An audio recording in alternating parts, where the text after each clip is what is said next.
नमस्कार, आप देख रहे हैं डीडी न्यूज। मैं हूं आंचल गुलाटी। आगे बढ़ने से पहले एक नजर सुर्खियों की तरफ।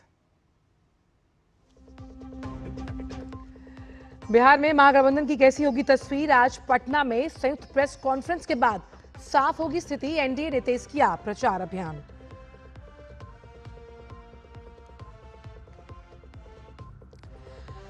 दिल्ली में आज गृह मंत्रालय और लद्दाख के संगठनों की बैठक। लद्दाख के क्षेत्रीय मुद्दों पर होगी बातचीत।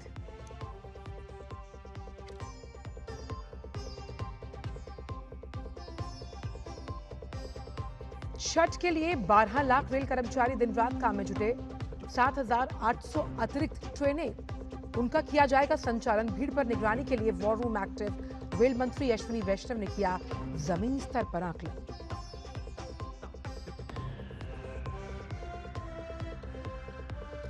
केरल, तमिलनाडु समेत दक्षिण के कई राज्यों में आज भारी बारिश का अलर्ट। पुडुचेरी और कराईकल में सभी स्कूल कॉलेज बंद।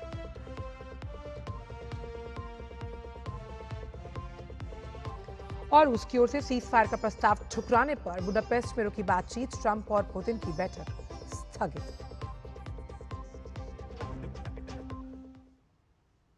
और अब जान लेते हैं सभी खबरों को विस्तार के साथ। बिहार का चुनावी संग्राम अपने चरम पर है और नामांकन की प्रक्रिया पूरी होते ही सियासी तापमान बढ़ गया। एक तरफ एनडीए एकजुट है और तालमेल की मिसाल पेश करते हुए पूरे दमखम के साथ चुनावी मैदान में है, तो दूसरी तरफ महागठबंधन में सीटों को लेकर अभी भी घमासान थमने का नाम नहीं ले रहा।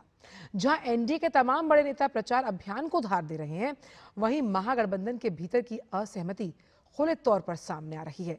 देखिए बिहार के रण का पूरा हाल इस रिपोर्ट के जरिए। बिहार में विधानसभा चुनाव के लिए नामांकन की प्रक्रिया पूरी होने के साथ ही चुनाव प्रचार तेज हो चुका है।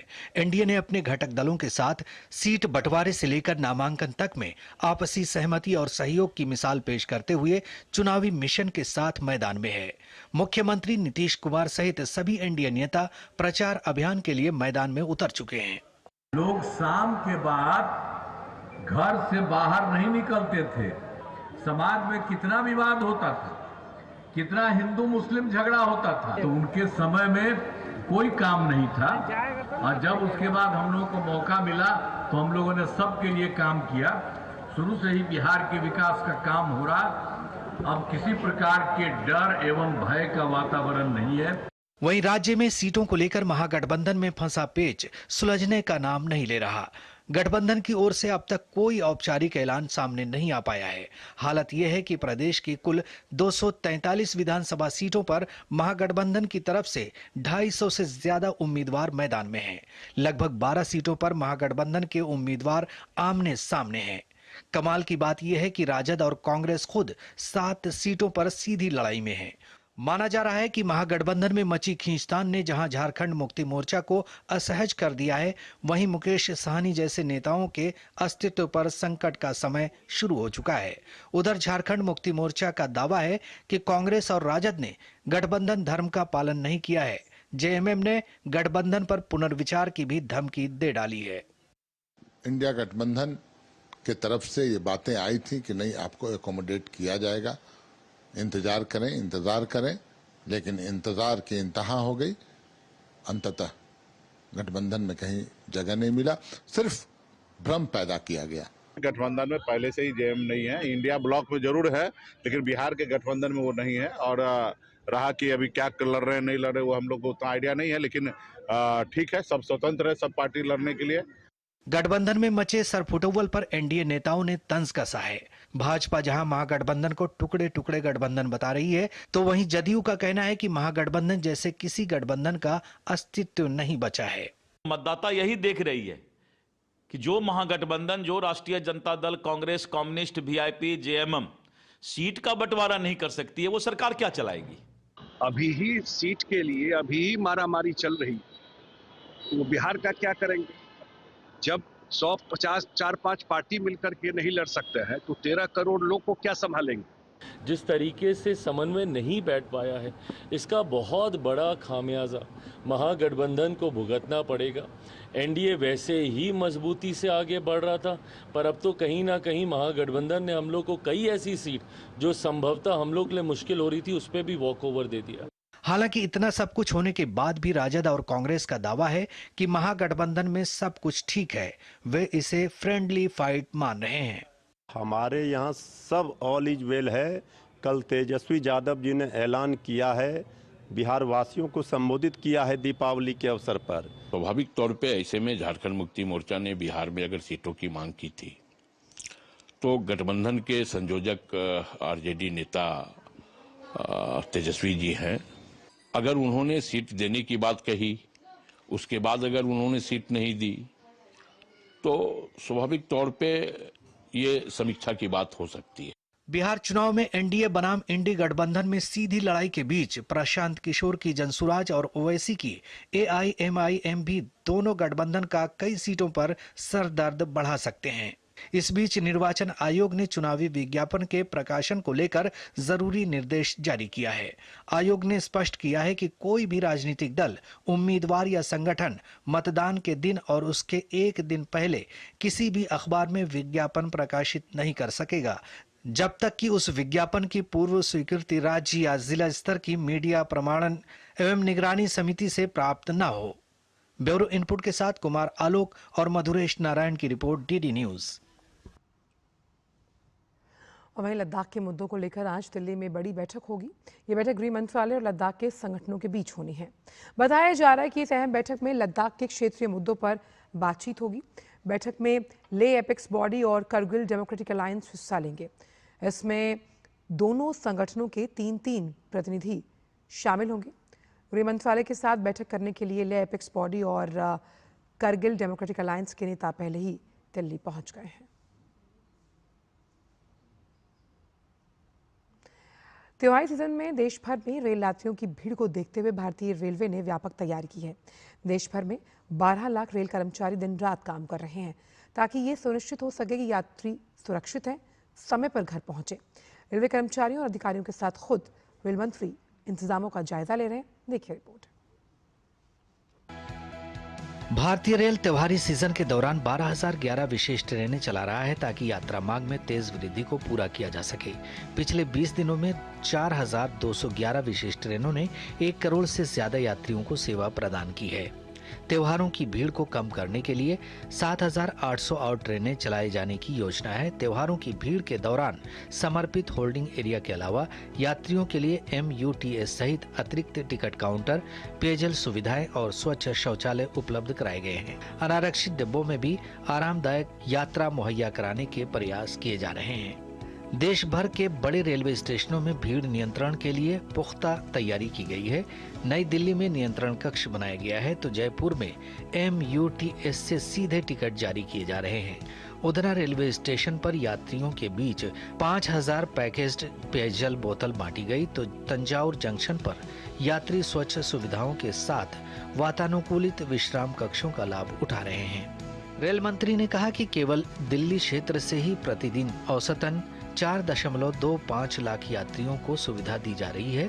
रेल भवन और सभी जोन और मंडलों में समर्पित वार रूम बनाए गए हैं जो सुचारू प्रबंधन सुनिश्चित करने के लिए यात्रियों के लिए की गई व्यवस्थाओं की निगरानी कर रहे हैं। उन्होंने यात्रियों से बातचीत कर वहां की व्यवस्थाओं का जायजा लिया। उन्होंने प्राथमिक चिकित्सा कक्ष का भी दौरा किया और ड्यूटी पर तैनात डॉक्टरों से बातचीत की। कई पैसेंजर्स को पूछा है, उन सब ने व्यवस्था के ऊपर अच्छा सेटिस्फेक्शन व्यक्त किया है। और किसी एक बहन ने तो कहा था कि 14 वर्षों से वो अपने यही दिवाली छठ पे काम जाती है, लेकिन इस साल का उनको सबसे अच्छा लगा। मेहनत कर रही है पूरी टीम और करीब करीब अब तक स्पेशल्स में 1 करोड़ से ज़्यादा पैसेंजर्स जा चुके हैं। प्लस ये जो दिल्ली एरिया है, केवल दिल्ली एरिया में on an average daily 4.25 lakh लोग जा रहे हैं। यात्रियों ने भी इस वर्ष की बेहतर व्यवस्थाओं पर संतोष व्यक्त किया। कई यात्रियों ने अपने अनुभव साझा करते हुए कहा कि इस बार व्यवस्थाएं पहले से कहीं बेहतर थीं और पूरी यात्रा सुगम और आरामदायक रही। प्रयागराज, वलसाड़, विशाखापत्तनम, और संबलपुर रेलवे स्टेशनों पर यात्रियों ने भारतीय रेल द्वारा की गई व्यवस्थाओं पर संतोष व्यक्त किया तथा अनारक्षित डिब्बों में भी बेहतर सुविधाओं और प्रबंधन की सराहना की। आराम से अंदर आ पाए।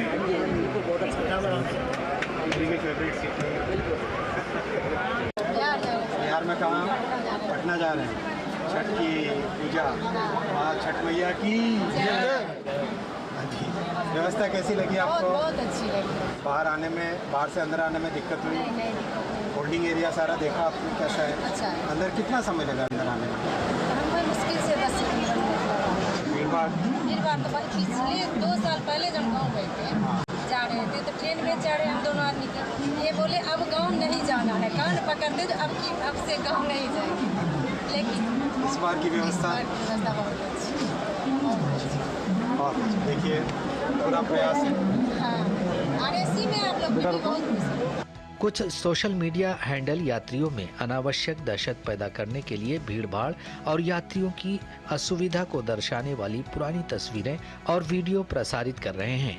रेलवे ने पिछले 5 दिनों में ऐसे 40 से अधिक भ्रामक मामलों की पहचान कर उन्हें चिन्हित किया है।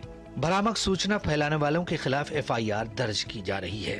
ब्यूरो इनपुट के साथ निशांत राय और राजेश राज की रिपोर्ट, DD न्यूज। रेल मंत्री श्री वैष्णव ने नई दिल्ली रेलवे स्टेशन पर अमृत भारत ट्रेन की बोगियों के निरीक्षण के दौरान यात्रियों से बातचीत की और इस दौरान उनसे बात की DD न्यूज संवाददाता ने। आइए आपको सुनवाते हैं। सामान्य बोगियों में चलने वाले मुसाफिरों के लिए सीट की दिक्कत बहुत ज़्यादा होती थी, लेकिन अमृत भारत एक्सप्रेस ट्रेन ने उन सामान्य मुसाफिरों के लिए एक उम्मीद की किरण जगाई। और उसी अमृत भारत एक्सप्रेस में अभी हम रेल मंत्री अश्विनी वैष्णव के साथ मौजूद हैं, जो मुसाफिरों के साथ रूबरू हो रहे हैं और वो तैयारियों का जायजा लेने के लिए आए हैं। रेल मंत्री जी, जिस तरीके से अमृत भारत ट्रेन ने एक उम्मीद की किरण जगाई, पहले गरीबों के लिए सामान्य बोगियों में धक्के खाने के सिवा कोई उपाय नहीं था, लेकिन अब अमृत भारत की परिकल्पना से आराम से मुसाफिर बैठे हैं और वो सफ़र कर रहे हैं। कितनी तैयारियों से आप संतुष्ट हैं? दीपावली और छठ बहुत बड़े महापर्व हैं, मैसिव मूवमेंट होता है देश भर से और प्रयास पूरे किए गए हैं। करीब करीब हर बड़े स्टेशन पे एक अच्छा वेटिंग एरिया बनाया है, होल्डिंग एरिया बनाया है, जिससे पैसेंजर्स आके वहाँ पे रुक सके, वहीं पे टिकट खरीद सके। टॉयलेट्स की व्यवस्था की गई है और फर्स्ट एड की व्यवस्था की गई है। कई पैसेंजर्स से मैंने आज फीडबैक लिया है। आप बताएंगे किस तरह की व्यवस्था है? कैसी व्यवस्था तो बहुत ही अच्छी है, बहुत अच्छी है।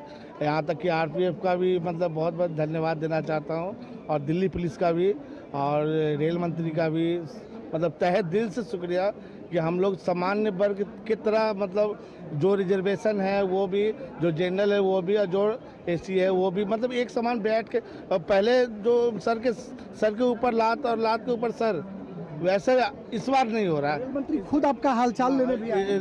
इनका तो बड़प्पन है और इनको तहे दिल से मतलब अब मतलब क्या बोलूँ, मतलब कितने वर्षों से जाते हैं? ये मेरा मतलब 30 बरस में मैंने पहली बार 30 बरस में मतलब मेरा जो 30-32 बरस का हुआ, 30 बरस में पहली बार मतलब फर्स्ट ऐसा मतलब एक्सपीरियंस और मतलब चलने का मतलब ये जो है धक्का मुक्की से जो है आज बहुत मतलब पैसा भी स्वयं, बैठने में भी मतलब अच्छा और सर से भी मुलाकात हो गई।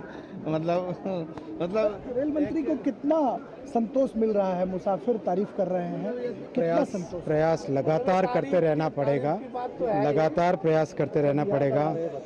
हाँ, बिहार कब आ रहे हैं? बिहार आएंगे, चुनाव में आएंगे, अभी चुनाव का मौसम है। बिहार में भी बहुत सारी ट्रेन इन्होंने चलाई, वंदे भारत चलाई। माने बहुत बहुत धन्यवाद सर का, मोदी सर का। बहुत बड़ा हमारा इनका भाई नाम घर पे नाम लिया था कि हमारा रेल मंत्री पहला बार ऐसा बना है इंडिया का और मोदी जी बने हैं कि इतना व्यवस्था कर दी है। ये शादी बेटी बहन की शादी करते हैं उसे टेंट लगा दिए हैं। इससे दुख सुख की बात क्या है? बेटी की शादी की तरह टेंट लगा दिया गया है, पंडाल। सुख की बात क्या है? सर क्या लगता है, क्राउड मैनेजमेंट करना रेलवे के लिए चुनौती रही है, लेकिन जिस तरीके से बैरिकेटिंग प्लेटफॉर्म पर सीधा 16 नंबर प्लेटफॉर्म तक पहुंचाना, लगता है कि भारतीय रेल पहले के मुकाबले बहुत समृद्ध हुई है। प्रयास पूरे हैं, बहुत डिफिकल्ट टास्क होता है, लेकिन प्रयास पूरे किए गए हैं। माननीय प्रधानमंत्री जी स्वयं इन चीज़ों का रिव्यू करते हैं, फॉलोअप करते हैं, मार्गदर्शन देते हैं कि किस तरह से पैसेंजर्स की लाइफ में जितना हो सके हमें मेहनत करनी है, जितना हो सके हमें प्रयास करने। बहुत बड़ा चैलेंज होता है, बहुत बड़ा, आसान नहीं है, लेकिन प्रयास पूरा सिंसियर है। बिहार में जो आपने काम किए हैं उसके लिए भी आपकी सराहना की जा रही है। भाई हमारे, आपको भी धन्यवाद भाई। कभी राघोपुर आओ हमारे क्षेत्र में। राघोपुरा आपका आएंगे। देखिए, रेल मंत्री अश्विनी वैष्णव के सामने ये मुसाफिर उनकी तारीफ कर रहे हैं और कह रहे हैं कि बिहार आप आना, क्योंकि छठ भी है और बिहार में जो इन्होंने काम किए हैं इसके लिए भी रेल मंत्री की जोरदार सराहना तालियां बजाकर की जा रही है। यह सबसे काबिल तारीफ है। कैमरामैन जगमोहन के साथ राजेश राज, डीडी न्यूज, दिल्ली। और देश भर में आज गोवर्धन पूजा का पर्व हर्षोल्लास के साथ मनाया जा रहा है। इस दिन भगवान श्री कृष्ण द्वारा इंद्रदेव के अहंकार को शांत करने के प्रतीक के रूप में गोवर्धन पर्वत की पूजा की जाती है। श्रद्धालु गायों की सेवा करते हैं, साथ ही गोवर्धन पर्वत का प्रतीकात्मक रूप बनाकर उसकी परिक्रमा भी की जाती है। मंदिरों में भव्य रूप से पूजा अर्चना की जाती है। वहीं मथुरा और वृंदावन में विशेष रौनक देखने को मिल रही है। केंद्रीय गृह मंत्री अमित शाह ने देशवासियों को गोवर्धन पूजा की बधाई दी। गृह मंत्री ने सोशल मीडिया प्लेटफॉर्म एक्स पर लिखा, गोवर्धन पूजा की हार्दिक शुभकामनाएं। भगवान श्री कृष्ण से प्रार्थना है कि वो समस्त देशवासियों को सुख, समृद्धि और सुखी जीवन प्रदान करें।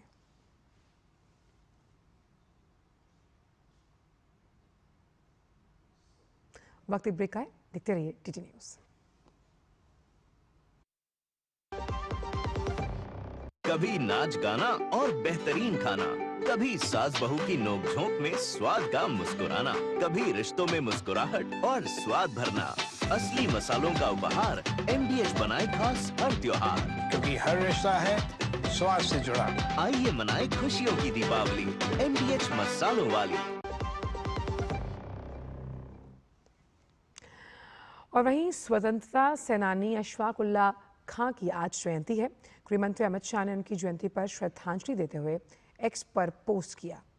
उन्होंने लिखा, अपने क्रांतिकारी विचारों और ओजस्वी कविताओं के माध्यम से अशफाक उल्लाह खां जी के स्वतंत्रता संग्राम ने की एक ऐसी लौ प्रज्वलित की जिसमें असंख्य युवाओं ने राष्ट्र के लिए स्वयं को समर्पित कर दिया। महान क्रांतिकारी अशफाक उल्लाह खां जी की जयंती पर उन्हें श्रद्धापूर्वक नमन करता हूं।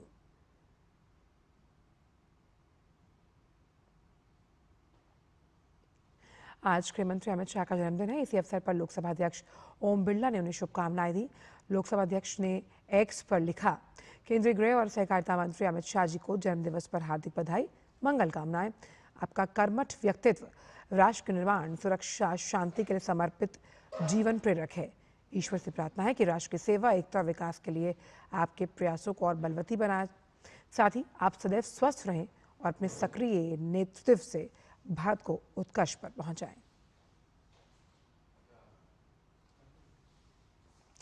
बात राजस्थान की, जहां सबसे बड़ा त्योहार अजमेर में लगने वाले प्रसिद्ध अंतर्राष्ट्रीय पुष्कर मेले की आज से शुरुआत हो रही है। ये 7 नवंबर तक चलेगा।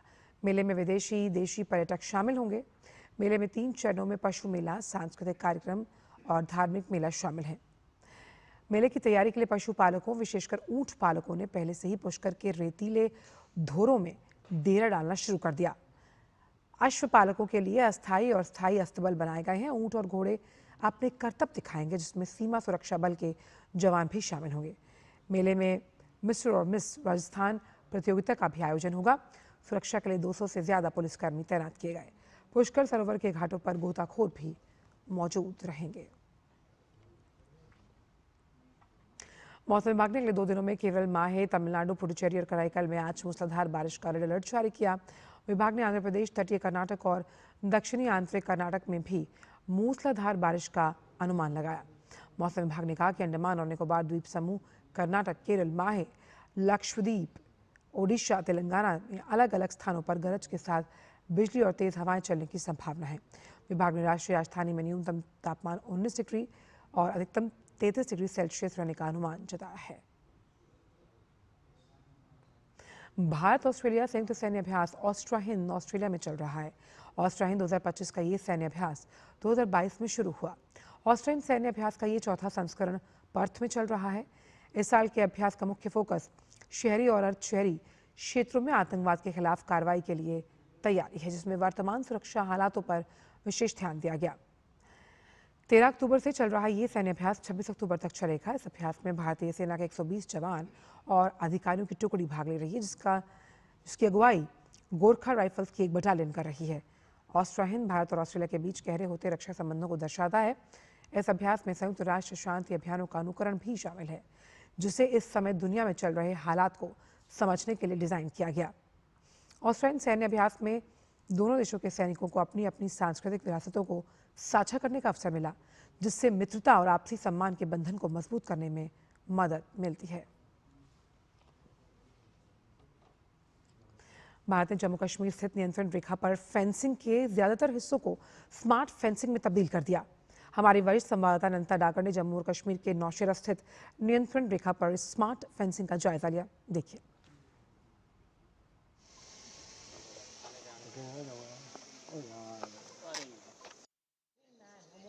लाइन ऑफ कंट्रोल जो कि जम्मू और कश्मीर और पाकिस्तान ऑक्यूपाइड कश्मीर के बीच में दे फैक्टो बॉर्डर है, उस पर ये है एंटी इन्फिल्ट्रेशन ऑब्स्टिकल सिस्टम, या जिसे आम भाषा में बॉर्डर फेंस कहते हैं। ये दे फैक्टो बॉर्डर जो इंडिया और पाकिस्तान में 740 किलोमीटर तक का है, उसकी 3 लेयर्स हैं।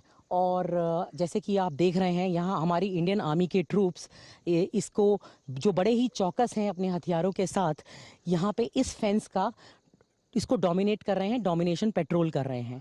और ये एक बहुत ही ख़ास फेंस है, क्योंकि 740 किलोमीटर का जो एलओसी है, उसमें से ज़्यादातर एलओसी के अंदर ये एआईओएस या फेंसिंग लगी हुई है, और 3 लेयर की फेंस है, जिसमें कॉन्सर्टीना का तार और बार्ब्ड वायर भी हैं। और अब इस फेंस को कैसे हमारी फौज अपग्रेड कर रही है, हमारी थल सेना क्या कर रही है कि इन फेंस को स्मार्ट फेंसेस बना रही है। ज़्यादातर फेंस जो है उसके 740 किलोमीटर से बहुत अधिकतर हिस्सा स्मार्ट फेंस बन चुका है और कुछ हिस्सा बाकी है। स्मार्ट फेंस का मतलब है कि इस फेंस पर जो इसमें बार्ब्ड वायर है, कॉन्सर्टीना तार है, इसमें एकूस्टिक, थर्मल, इंफ्रारेड कैमरे लगे हुए हैं, और इसके अंदर एआई की भी मदद ली जा रही है। यानी कि कोई भी पाकिस्तानी आतंकवादी जो यहाँ से घुसपैठ करने की कोशिश करता है, उसे सिर्फ यहाँ के चौकस ट्रूप्स या चौकस फौजी ही नहीं पहचानेंगे, बल्कि इस एआईओएस या स्मार्ट फेंस की मदद से पता चल जाएगा कि कोई घुसपैठ करने की कोशिश कर रहा है पाकिस्तानी आतंकवादी, और एआई की मदद से एक स्नाइपर होगा जो जैसे ही ट्रिगर मिलेगा उस पर फायरिंग करेगा। तो हमारे जो बॉर्डर विलेजेस हैं उनकी सुरक्षा में इजाफा होगा। यहाँ नौशेरा सेक्टर में भी एक बटालियन की जो ये फॉरवर्ड पोस्ट है, वो भी उन कई पोस्ट की तरह हैं जो एलओसी पे ऑपरेशन सिंदूर के शुरुआती दिनों में पाकिस्तानी आर्टिलरी शेलिंग यानी तोपों की शेलिंग और स्मॉल आर्म्स, छोटी आर्म्स की फायरिंग के नीचे आई। लेकिन हमारी थल सेना की फौजों ने उसका माकूल जवाब दिया, और जैसे कि हमें बाद में पता चला, करीब 100 पाकिस्तानी ट्रूप्स एलओसी के ऑपोजिट यहाँ पे एलिमिनेट किए गए, और पाकिस्तानी ट्रूप्स के साथ साथ पाकिस्तानी टेररिस्ट भी एलिमिनेट किए गए। यानी कि जो यहाँ पे इस एलओसी की फेंस के ऑपोजिट काला सोनागुड़ा वैली है, समानी वैली है, वहाँ पर पाकिस्तान को भारी भारी नुकसान हुआ। कैमरा पर्सन धीमान के साथ नौशेरा एलओसी से मैं नंदिता डागर, डीडी न्यूज़ के लिए। वाणिज्य और उद्योग मंत्री पीयूष गोयल ने बंदरगाह, जहाजरानी और जलमार्ग मंत्री सर्बानंद सोनोवाल और पर्यावरण, वन और जलवायु परिवर्तन मंत्री भूपेंद्र यादव के साथ महाराष्ट्र तट पर वधावन बंदरगाह परियोजना को पूरा करने के लिए काम में तेजी लाने के साथ साथ मंगलवार को वरिष्ठ अधिकारियों की बैठक ली। इस दौरान केंद्रीय मंत्री पीयूष गोयल ने कहा कि हमने परियोजना के समय पर पूरा होने को सुनिश्चित करने के लिए इसके विभिन्न पहलुओं की समीक्षा की। वधावन बंदरगाह रोजगार के अवसर पैदा करने और वैश्विक समुद्री व्यापार के अवसरों का विस्तारीकरण करने में महत्वपूर्ण भूमिका निभाएगा। गौरतलब है कि इस परियोजना का निर्माण वधावन पोर्ट प्रोजेक्ट्स लिमिटेड द्वारा किया जा रहा है, जो कि जवाहरलाल नेहरू पोर्ट अथॉरिटी और महाराष्ट्र मैरीटाइम बोर्ड द्वारा गठित एक स्पेशल पर्पस व्हीकल है। अंधकार पर प्रकाश की विजय का पर्व भारत समेत पूरी दुनिया में पूरे हर्षोल्लास और जोश के साथ मनाया गया। इस बीच अमेरिका के राष्ट्रपति डोनाल्ड ट्रंप ने भी ओवल ऑफिस में दिवाली मनाई। व्हाइट हाउस में कार्यक्रम के दौरान राष्ट्रपति ट्रंप ने पारंपरिक पीतल के दिए जलाकर प्रकाश पर्व की शुरुआत की और भारतीय अमेरिकी समुदाय के साथ उत्सव मनाया। इस कार्यक्रम में ट्रंप प्रशासन के कई वरिष्ठ भारतीय अमेरिकी अधिकारी भी उपस्थित रहे। और फिलहाल समाचारों में इतना ही। दीजिए इजाजत। नमस्कार।